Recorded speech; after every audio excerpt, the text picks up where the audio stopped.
My Minolta 58mm f1.4 arrived today. I picked it up from a Japanese auction for around $13. Easily the cheapest bubble bokeh lens I've ever come across. Before we dive into the details, here's some sample shots I took with it.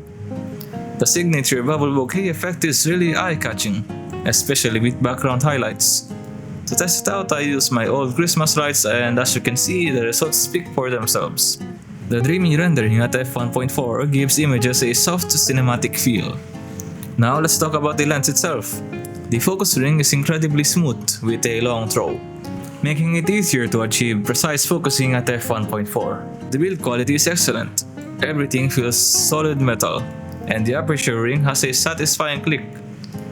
I recently just cleaned the lens because when it first arrived it was full of fungus, so I had to clean it out. For this setup, I'm using a Minolta MD2 Sony E-mount adapter to mount it on my Sony A9. Despite being a vintage lens, it pairs really well with modern digital cameras, especially full-frame ones.